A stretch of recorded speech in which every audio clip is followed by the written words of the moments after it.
Hey, what's up guys, welcome to another video. Today we do another challenge run, this time only using lighting as our main damage.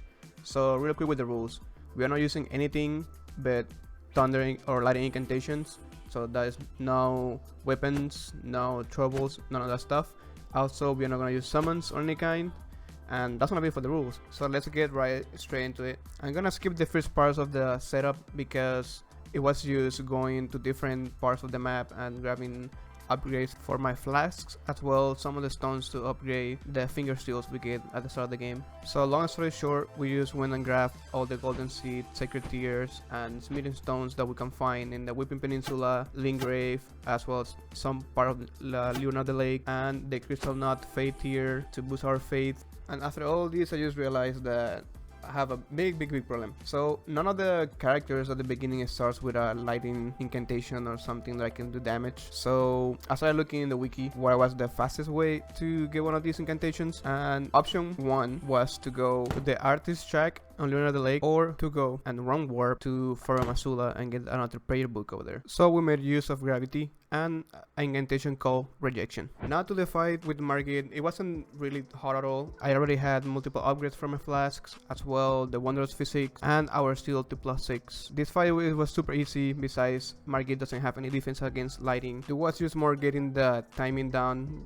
since this incantation takes a long time to charge, but at the end of the day we were able to kill Margit in only 2 tries. Next up was Godric, and this fight was rather easier than Margit, even though he has a slightly more defense against lighting. Also the arena is bigger and it gives you more space to charge your incantations. From here I decided to rush straight to the academy and go against the Red Doggo and Renala, but the fight against the Red Doggo was actually harder. He's pretty fast and I will keep scamming the carrying source, leaving no gaps for me to attack. Thankfully he doesn't have a large health pool, and eventually we were able to kill him, opening the way to a talisman that will help us with our casting time. After this I decided to skip on Renala for now, since she has higher resistance to lighting on phase 1 and even more on phase 2, so I needed more levels and upgrades. I picked the lighting tier from one of the avatars in Leona for 20% more damage with lighting attacks. Also picked the Scorpion Charm from the Witham Catacombs for 12% more damage with lighting, and the Ritual Sword Talisman for 10% attack boost, but only when your HP is full. At this point I didn't have too many options, so it was either go back and try defeat Renala with what we had, or go ahead and run warp to Faro Masula and inside Lendel for more upgrades. So I decided to go with the run warp solution, and the first stop was Faro Masula to get the Ancient Dragon Prayer Book that will unlock the Ancient Dragon Lighting Strike, which will be our strongest incantation,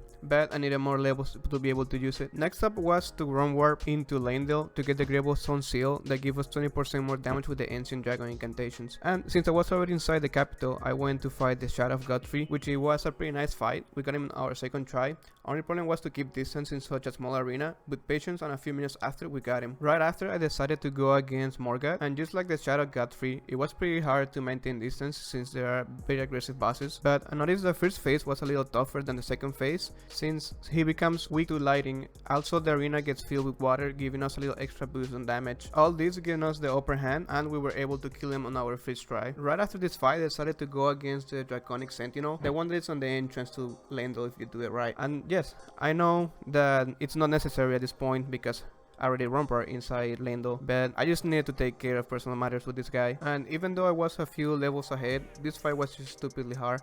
I don't know why I have so much difficulty with this mini boss, and after a few tries, quite some, and a little bit of sweat on my forehead, I kill him. I was just in peace with myself at this point. Since we already had killed Margaret, we had the path to the sacred snowfields open, but right before fighting the fire giant, I decided to take some more power-ups because this was gonna be super hard and such a low level that I am right now. So I decided to go for the Golden Bow on Mount Gilmere, the Flame got me strength from Khalid. Also got the Godfrey Talisman for damage on charged spells, Howell's Shabiri from the Sauron's Tower. I got Godric's Great Room for extra stats, and also went ahead and killed Radan just because I needed some extra levels. Now, the fight against the fire giant took me about 6-7 tries. I think the hardest part was to figure out when to use the buff, because the long run you have to do to fight him, and I didn't really know how long the buffs would last or how long they will be active. But after figuring this out, the strat was just to stay under him and spam the Ancient Dragon Strike until phase 2, which was a little harder. For some reason he kept on rolling and moving away from me. Once on phase 2,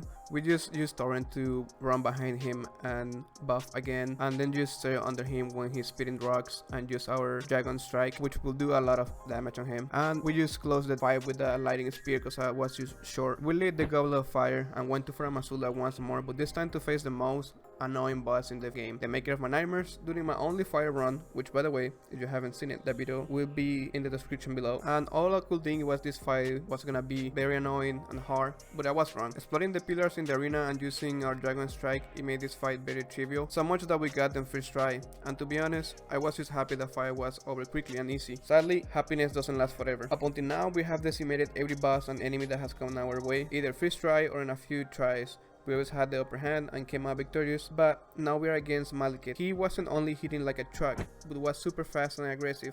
And if this wasn't enough, he has a 40% defense absorption against our attacks. Malekith's name was my new nightmare. After many tries, the energy gods gave us their favor, and in Malekith's opening, he gave us enough time to cast our incantation and finally beat him. Now, with this Dead in our hands, only 4 major bosses were in our way to become the Lighting Elden Lords. 1. Ofnir, the real Godfrey, Radagon, and the Elden Beast. Like always for Gideon's fight, there's so much to say. We just take advantage of her interest speech and spam our Lightning Spear until he's dead. Fighting against the real Godfrey wasn't too hard. Conan that already had to spend many hours trying to beat him in our fire only run. Already knew his moveset, how much damage he will take to proc every single one of his stage changes, and how to dodge his attack, especially against horror looks. Several minutes later, we got him in our 4th try. Not too bad, all things considered. And finally, after 15 hours of gameplay, we have our 2 last fights in front of us.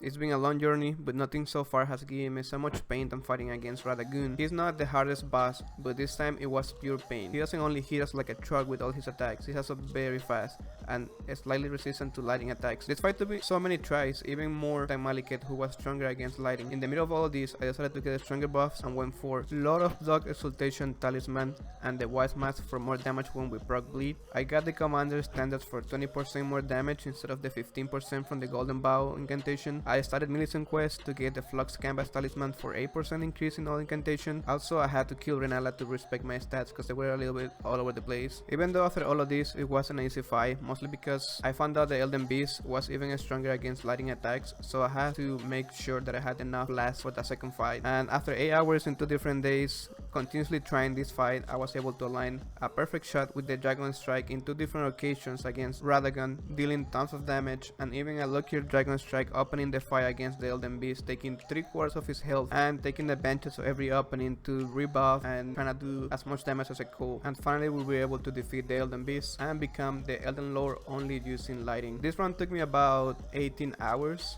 to complete.